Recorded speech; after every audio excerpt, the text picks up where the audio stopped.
to another wild, woolly week. And I don't even know where to begin on this Russia disinformation Justice Department thing. Because, first of all, I don't trust the Justice Department, but I definitely trust Sebastian Gorka. He's involved in this in a strange way.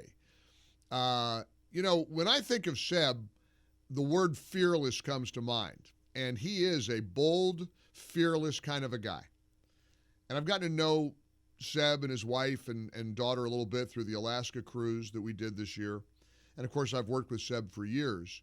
He evidently was approached by this shadowy media group that was apparently or allegedly being funded by Russia.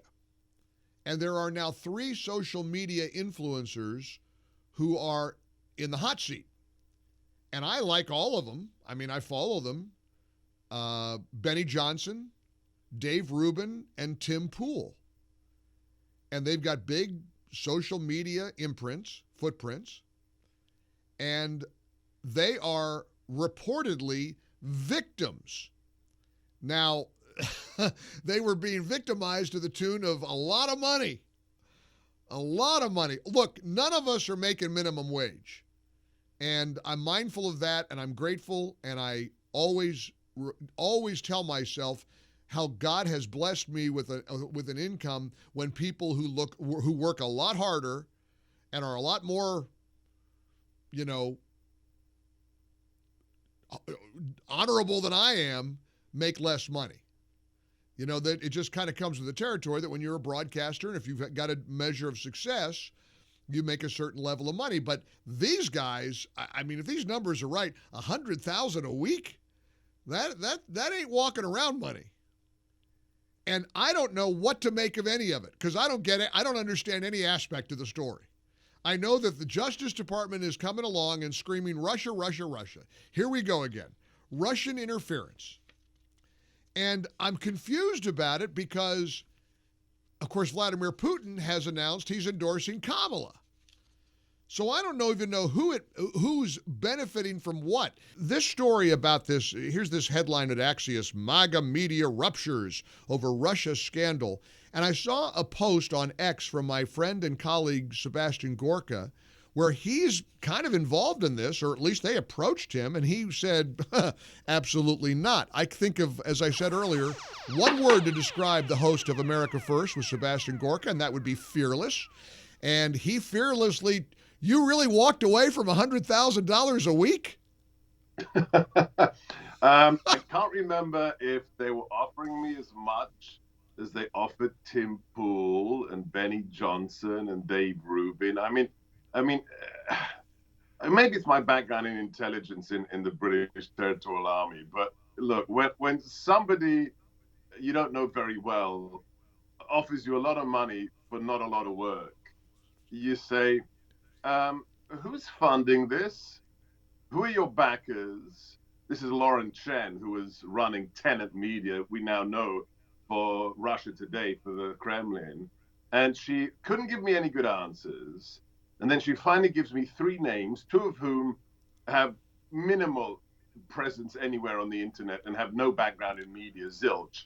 And the third guy, who's supposed to be the big honcho, doesn't exist anywhere. A guy who's in his 40s and has no internet presence. I said, Lauren Chen, thanks, but no thanks. And the fact that these other conservative content providers couldn't spend 5 minutes of due diligence as I did means they knew they were working for the bad guys, or as Sean Spicer told me yesterday, they knew it was fishy, so they didn't ask any more questions. Because when you're being given $5 million a year for an hour's worth of work a week, perhaps they just didn't want to know. Now, look, I know some of these people. Dave Rubin is a good guy. I'm sure he didn't know he was working for the Russians, but Dave, you should have known better. Likewise with Lauren Southern. Tim Pool, the fact that, and I played the clip on my show yesterday, the fact that Tim Pool released a video where he says Ukraine is the greatest threat to America, as he's getting $5 million a year from the Russians via Tenet Media. That makes you think, doesn't it, Mike? It sure does, and of course the unfortunate aspect of all of this is that the mainstream media is using this as a reason to pounce on really all of us. I mean, the question becomes: are all the MAGA influencers compromised to some degree?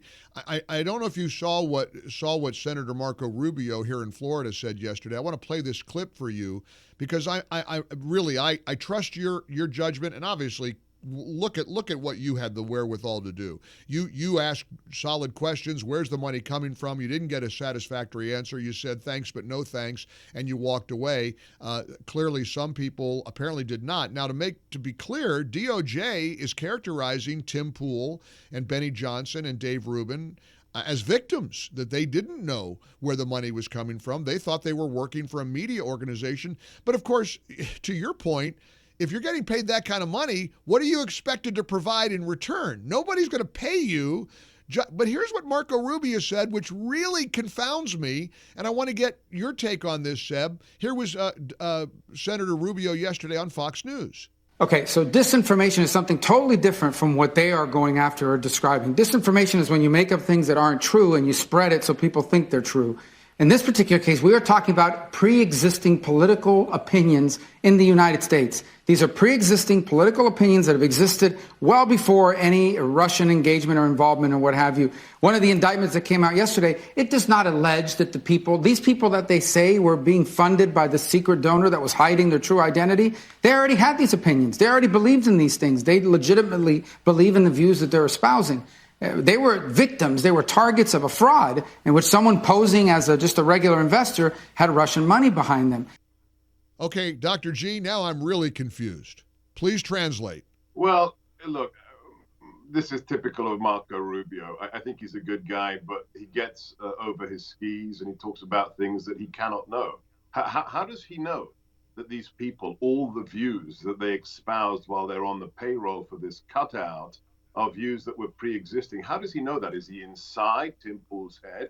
Look, there are communications in this indictment which are shocking. One of the content providers, it's either Tim Pool or Benny Johnson, I think, if you do the math in terms of how much they're getting paid, it communicates with Tenet Media over the idea that Ukraine should be blamed for the recent terrorist attack in Russia. Not ISIS. We know it's ISIS, right? I mean, they caught the terrorists. And right. He says, yeah, I think I can do that. Hang on a second. That means you are getting paid to propagandize a lie, right? Ukraine didn't pay the jihadis. They were jihadis. And you're saying to the front company and to their backers, yeah, I can plant that idea that it was actually the Ukrainians who blew up, killed those people in that theater. That's right. Marco Rubio needs to read the indictment. But I will say one thing, and I'm taking heat for this, and I don't give a damn because I'm a big boy. But I'll tell the truth about this story because I'm affected, okay? And I realized it was a scam, and I walked away, or there was something fishy. But this is being used to attack good conservatives, some of our colleagues on Salem. And I don't trust the DOJ as far as I can spit Merrick Garland out of my mouth. So there is a real story. Tenet Media was working for the Russians. Lauren Chen and her husband knew it. I hope everybody else was duped. I think some of them said the money's too good for me to ask questions. That in and of itself is moral turpitude. But at the end of the day, you know what this is all about, Mike. This isn't about the truth. This is about smearing all of MAGA supporters, all broadcasters, you, me, and everyone else, because they know they're losing. They need a new Russia hoax. As the great Rich Barris said on my show a week ago, the only pollster I trust, he said, it's not a good look for the Harris campaign. It doesn't look like you're winning when you're stealing the other candidate's platform. Now think about that. The open border Tsarina is saying she's going to build the wall. She's literally stolen President Trump's I'm not going to tax tips. You don't steal the other candidate's platform if you're winning. So I think the dropping of this story now, which is real, but its exploitation is occurring for political purposes 59 days before an election. You know, it's inconceivable to me that the media isn't erupting in rage over the way Kamala and Tim Walz are shutting out the media. It's one of the worst political campaigns we've ever seen in the history of America.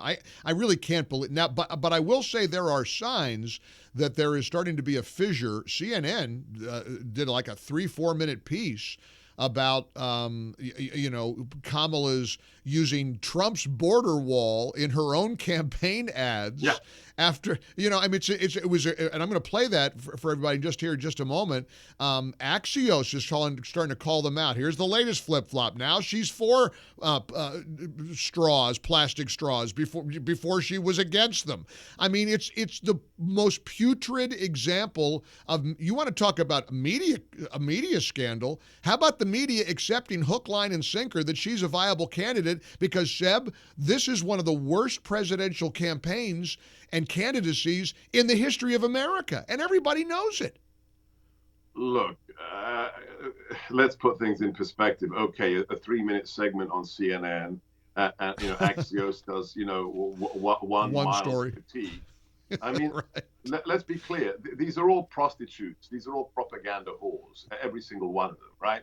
CNN, Right. Axios, Washington Post. Why? Mike, for 3.5 years, they have said she's awful, right? She's had a 97% attrition rate of her staff in the White House because Right. she's such an awful human being. They've talked about how she couldn't garner 3% in the primaries and dropped out first. They've called her the worst vice president the Democrats have ever had. And now suddenly that narrative disappears, and she's being a bit difficult about the debate conditions and the mic muting, and she used a picture of President Trump's wall in her campaign ad. They're all still prostitutes, Mike. Let's be clear. No question. Let's be No clear. question about it. No question about it. They don't have a shred of integrity. They want her to win. The New York Times is clinging to a narrative that she could win. Look, I guess we have to accept that in this crazy world we're living in, maybe she could, but I don't want to accept that. I'm like Jesse Waters. I believe the polls that show Trump winning. Those are the ones I like, and we just got to keep fighting the good fight. And again, what an honor it is to be able to showcase to the world how honorable you were with this weird, messy story. It's why I'm proud to call you my friend and my colleague. Follow Seb on social media. Of course, America First, one of the best shows on radio and TV. And this is Gorka Week on the Mike Gallagher Show. I mean, yesterday I talked to the co-hosts of the Happy Women podcast. So we went from Katie to Seb on a Thursday to a Friday. And my entire conversation with Katie and Jennifer Horn available on the Mike Gallagher Show podcast. So, and you know what? I think we got to go back somewhere. If not Alaska, where to next? What's our next destination? I'd love to go to Italy with all of our listeners. I'd love to be with you, with Chris, with Jen, with Katie. If you want to understand how we got here, I don't know if they mentioned it when they came on, but Katie's book with Mike Gonzalez, Next Gen Marxism, helps you understand. So let's me, Jen, Katie, Chris, Joey, let's plot about where we can go for our next listener trip. However, we don't do that until after November the 5th, okay? Because we have to win. It's up to us, guys. President Trump only has 24 hours in the day, the same as we do. It's up to us. Each and every one of us. And thanks to warriors like Seb Gorka, we're going to get there. Keep fighting the good fight, my friend. Appreciate you checking in. God bless you, Mike. God bless.